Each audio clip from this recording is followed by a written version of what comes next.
Namaskar viewers, hello and welcome to Sansad TV. I am Tina Jha, you're watching Perspective. 26 November 2024 marked 75 years of the adoption of the Indian Constitution. It was on this day back in 1949 that the Constituent Assembly adopted the Constitution after nearly 3 years of deliberations by some of the greatest minds, and which came into effect on the 26th of January 1950. To commemorate the milestone journey, a commemorative event was held in the central hall of what is now the Samvidhaan Sadan.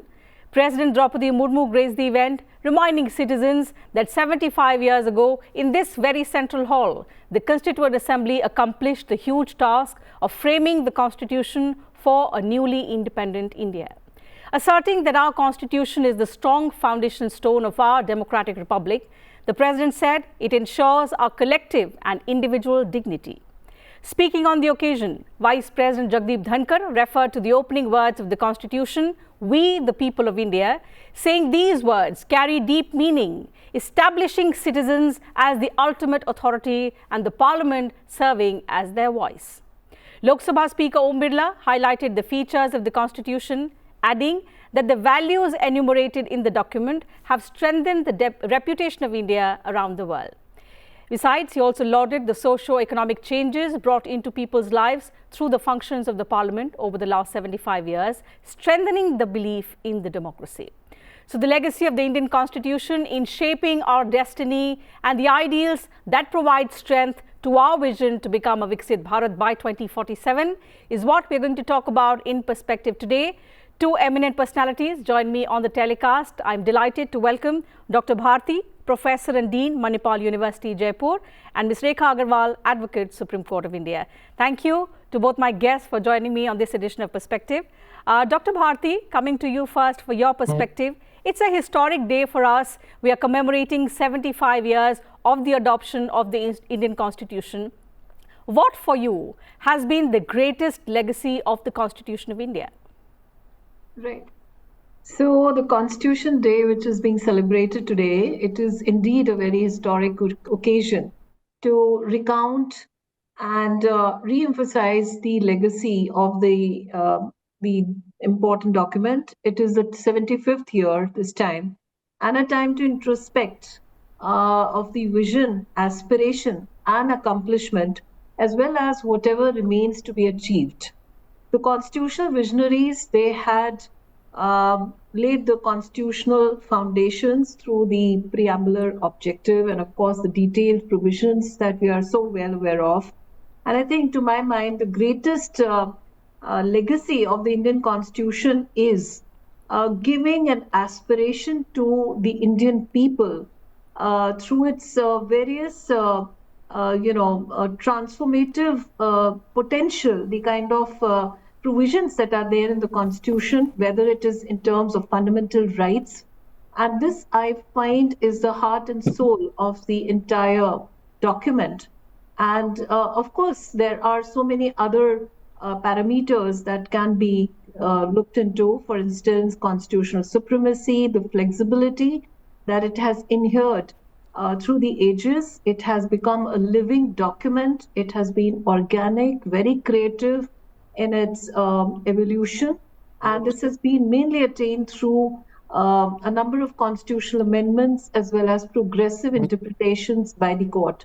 So at present, we have 75 years of a working constitution that has fulfilled, to a large extent, the dreams and aspirations of people.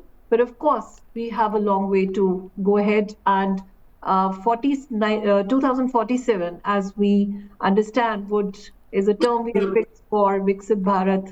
So it is something that we have to have a proper trajectory of growth and development alongside, with the constitutional values that we have inherited.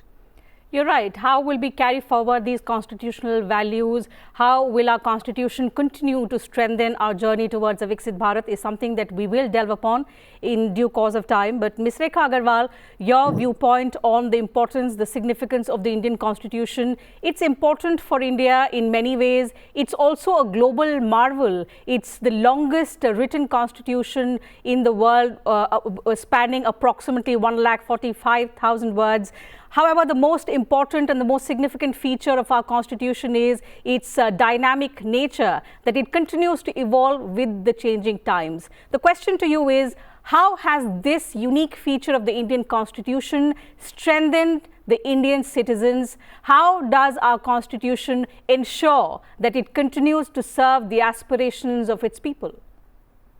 I think that before answering your question, I would like to remember, Baba Ambedkar and his birthday, which was on the 11th of October. And when Pradhan Mantri Modi, announced in Bombay that this would be, earlier it was called the Law Day. And now, we remember it, we call it as a Constitution Day.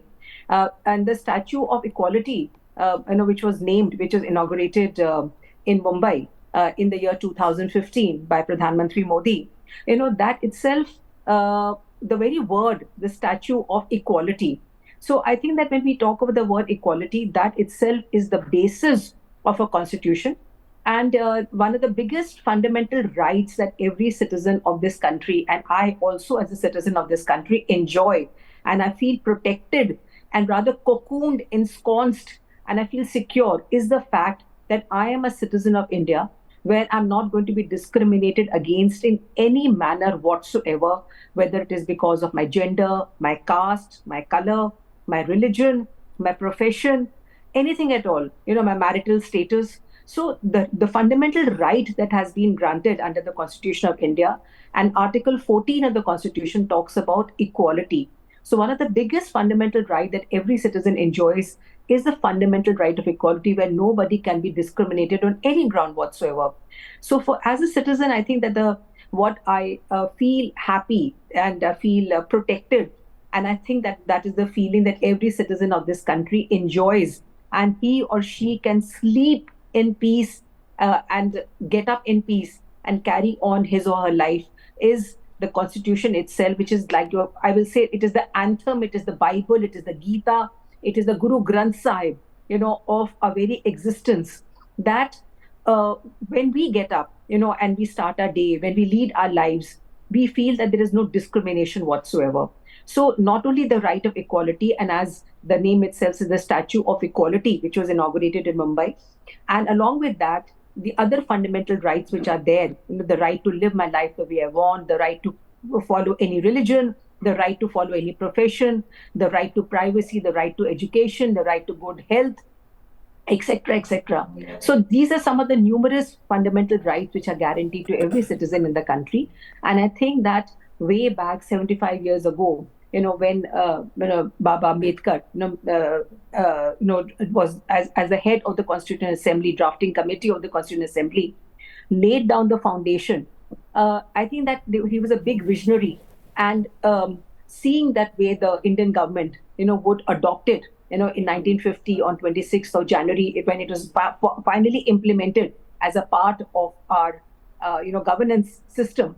I think, and now we are today in 2024, 75 years have passed by, and it has stood its test of time. And it is not static. It is not something which is just static. It is a document which is volatile, which is dynamic, moving with the times. And as the previous speaker also spoke about the various amendments which have taken place, we are accepting the fact, our lawmakers are accepting the fact that nothing can, you cannot allow water to stand still and gather moss. So along with the changing time, the changing needs of the citizens of India, this document is evolving slowly and surely, and in a very beautiful manner, without compromising on the fundamental rights. Right. Dr. Bharti, that's the beauty of the Indian Constitution. Our founding fathers were quite far-sighted. They saw the challenges and the complexities that India, as we grow into a rising power, that we will have to face, and perhaps that's why this dynamism, that feature of being volatile, of being able to evolve with the changing times. So overall, this 75-year journey is something in which we've seen the Constitution in many ways empowering the citizens, enabling positive transformative changes. If I may ask you, what for you have been some of the significant strides that we've made towards towards achieving the transformative goals that our forefathers envisioned and that have been outlined in the Constitution as well? So when we look at the kind of challenges that have come up over a period of time, there has been the inner resilience of the Constitution and its, the way the entire democratic system has worked, and the various branches have synergized to bring about, constructive solutions to these various challenges. And one of them, which is a very recent, change that came about, was relating to gender, relating to women, wherein we now have a law which guarantees 33% representation to women in parliament and state legislative assemblies.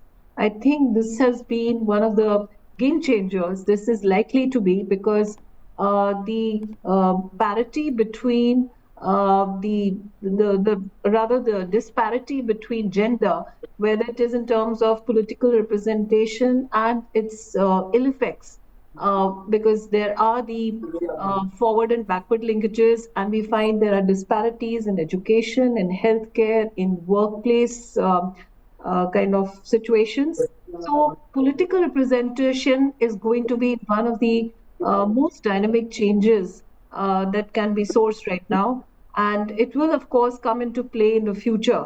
Apart from that, of course, there has been a tremendous amount of work that has been done for the purpose of achieving, in some measure, equality that has been talked about by my co-speaker.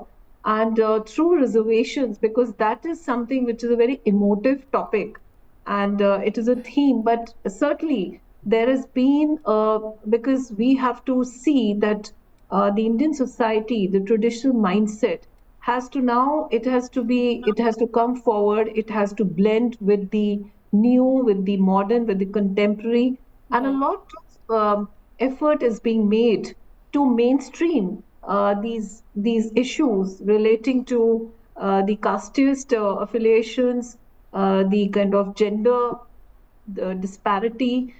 In the context of education, we have a law which guarantees right to education.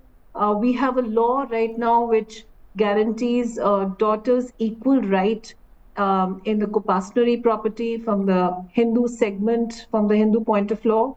So there have been these very dramatic and absolutely brilliant changes that have come over the period of time. So the right to privacy that has been added as part of right to life to the Puttaswamy case, and earlier the Menaka Gandhi case, which reopened or reinterpreted the right to life itself in a much more comprehensive manner. So through amendments and through the parliamentary interventions, we have seen that a very broad conspectus of significant changes have come about in the political, social, and the economic milieu of society. Absolutely. When we talk about the challenges and when we look back, Ms. Rekha Agarwal, it's interesting that in a society like ours, in India, in the Indian society particularly, which is replete with a plethora of social, economic, regional complexities and disparities, how has the Constitution, according to you, helped India weather these challenges that today we can call ourselves a rising superpower to be? We aim to be a Viksit Bharat by 2047, the centenary year of our independence. But if we trace back, our journey has been nothing short of remarkable. No, you're absolutely right. As they say that India is not a country, it's like a subcontinent. And considering its vastness in every which way, whether is it in terms of its area or the complexities of religion and diversity of languages and religion, etc., there's so many problems, or rather I would say that the multitude of the aspects that our country enjoys. It has, as I said earlier, I think that one of the beauties of this constitution that we have is that it's ever changing, system, that we have not allowed it to kind of stagnate and say that whatever is there is it, whatever was drafted by the Constituent Assembly, we're going to accept it verbatim and we're not going to add anything or delete anything. So I think that the very fact that we are able to amend our constitution there's so many amendments which come again and again in our laws. I think that is what is keeping it going, and it is able to serve the purpose which is necessary considering the vastness and complexities that are there in India as a subcontinent. So, example, as a the earlier speaker just spoke about, the right of 33% reservation to women. I think that now with the way, if you're talking about India becoming a superpower, then I think that we have to ensure that not only do we talk about gender justice, where gender is being meted out between men and women, that there is no kind of disparity, no kind of discrimination. I think India is one of the countries which has also recognized the fact of the marginalized section of the society, that is the transgender, where we are realizing that there is something which is called a third sex. So I think that having abolished Section 377 of the Indian Penal Code, which was in the changing times, the changing milieu, where more and more people, if I may just speak about one aspect, where more and more men and women are coming out of the closet and speaking about their sexuality and sexual orientation. I think that Section 377 being set aside as ultra vires the Constitution has been a very, very big leap that we have made in our country, where we are recognizing that even the third sex, the transgenders, the gays, the lesbians, people who have different kind of sexual orientation, they also need to be protected in society. And now, as a lawyer, if I may say that while passing by one of the corridors of the district court, the Tisudari court, yesterday, I came across a toilet which said the toilet is for transgenders. And that really made me very happy, that I said, yes, we as a country are changing. We are not shy, or we're not inhibited about talking about anything. So I think that slowly and surely India is stepping into the realm of being a superpower, where we can even compete with countries like the USA or Russia, China, and not only compete, I think probably give them a run for their money.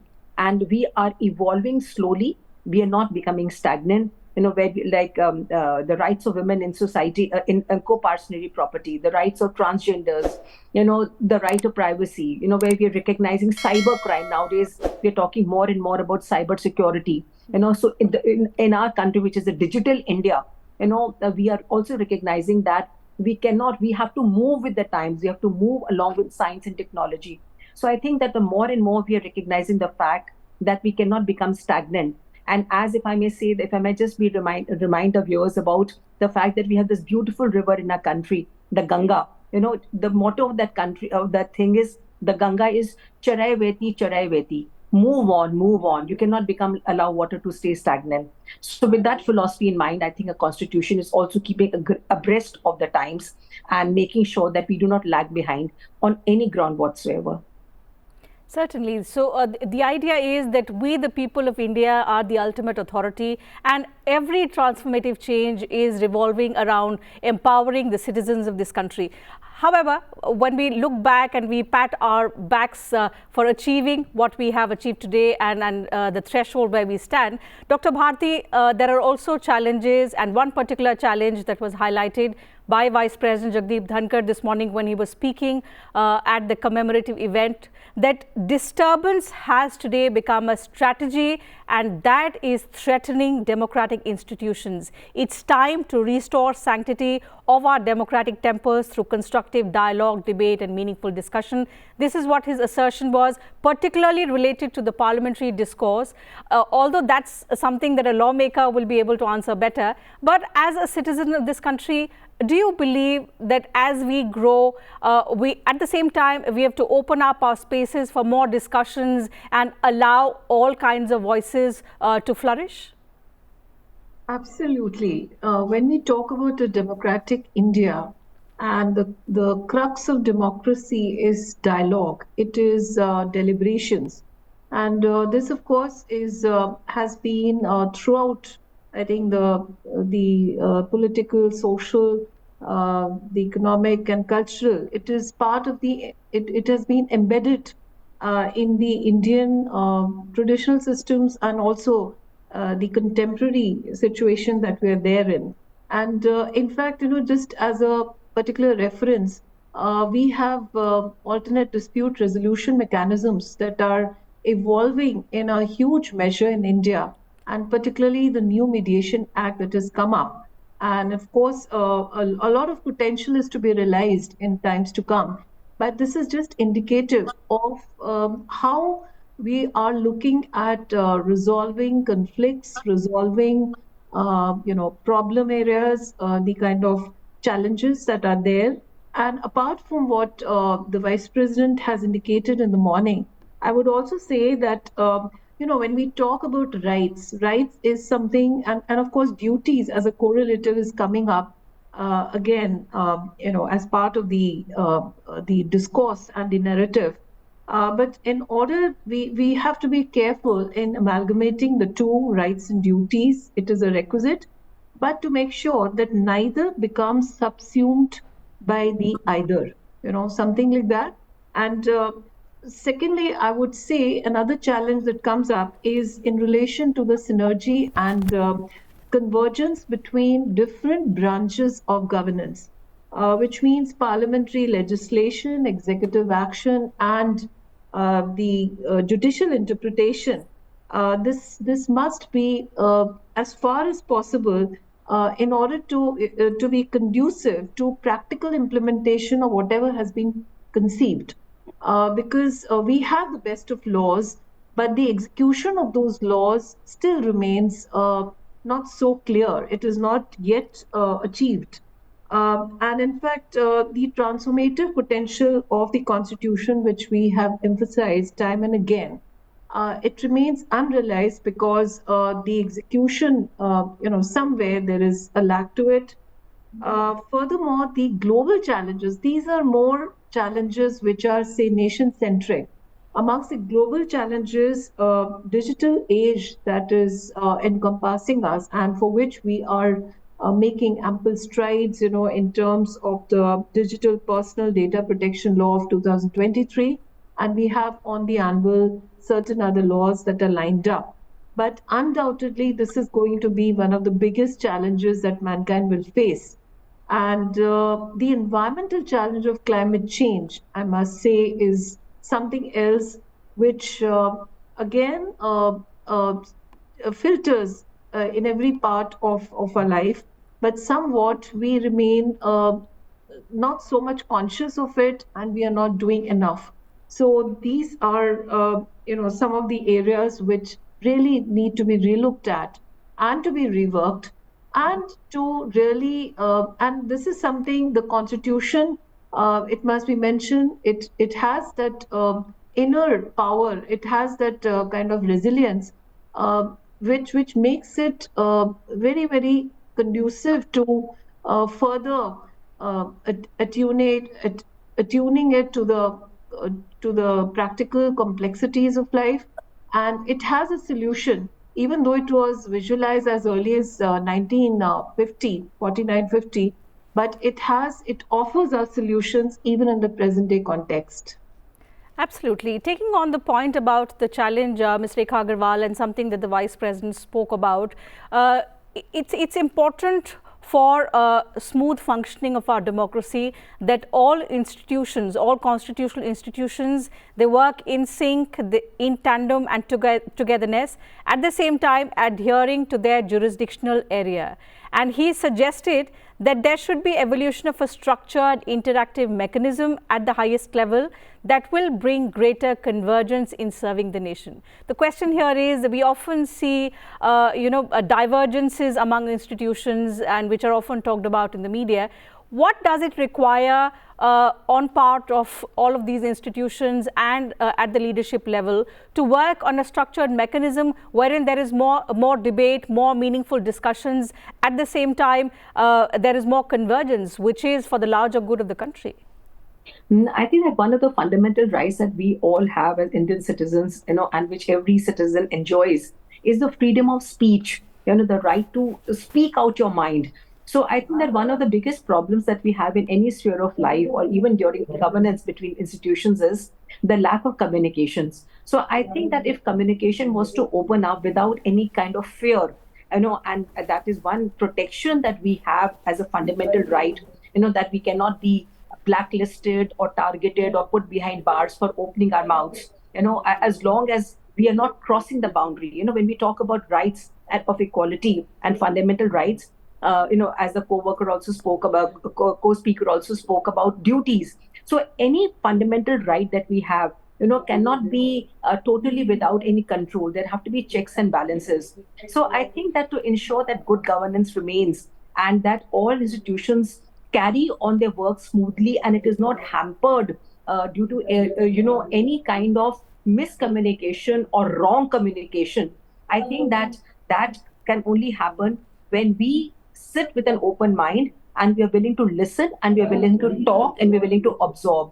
So I think that without altering the basic framework of the constitution, any institution should not feel itself inhibited in carrying on its work in a proper manner due to lack of as I say, the lack of direction.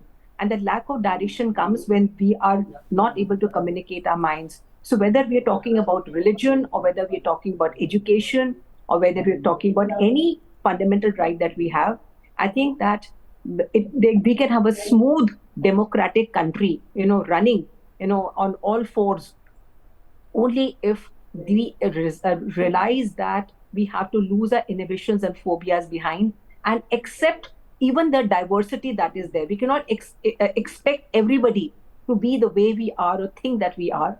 So we have to be open-minded and with a balanced, pragmatic approach to other human beings and to other institutions. For example, if you talk about religion, there is so much of going on recently in Sambal, Right.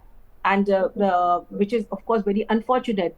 But at the same time, we're also talking about a uniform civil code.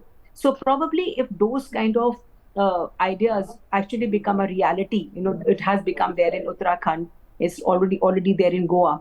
So I think that if something like a uniform civil code could ultimately be achieved, there would be the government machinery would be working on smoother wheels, and we would not be facing the kind of glitches that we are already having. The constitution, ultimately, what does it ensure? It ensures that there's a good democratic governance, the rights of justice, equality, and fraternity is guaranteed for all its citizens. Right. And the fact that nothing comes in way of the progress and development of the citizens of the country. Very quickly, Dr. Bharti, I'll take one view from you on another important point that the President made, and she said that the lessons that we have learned over the last 75 years should be passed on to the next generations, in a way saying it's important to raise awareness about the constitutional ideals, important for us to ensure that the youth of this country are involved in preserving and safeguarding the constitutional ideals. What is the way forward for that?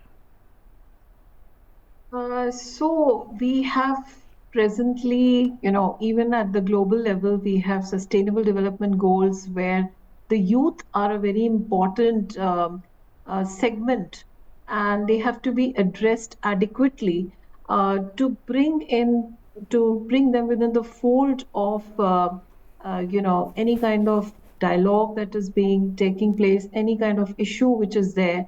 Their voices have to be heard.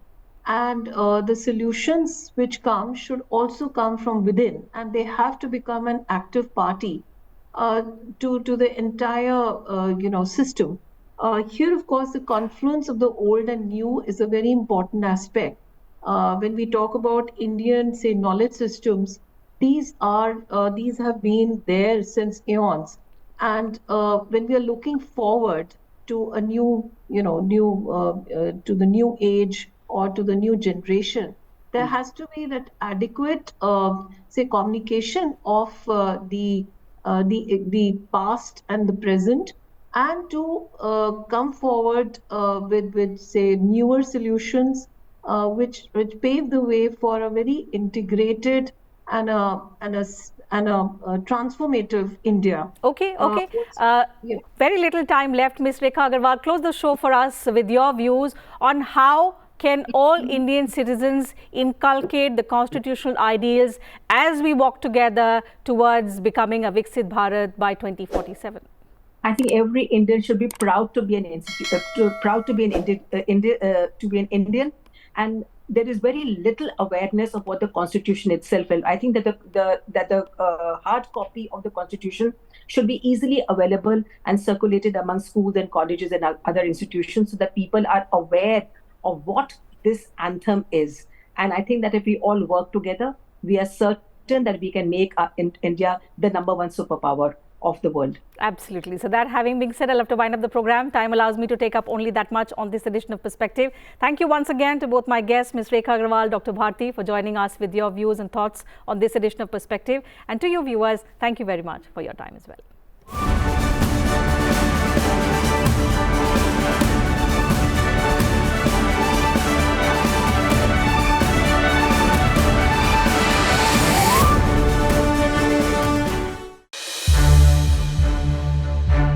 To watch more programs of Sansad TV, subscribe to our YouTube channel and don't forget to like and share them.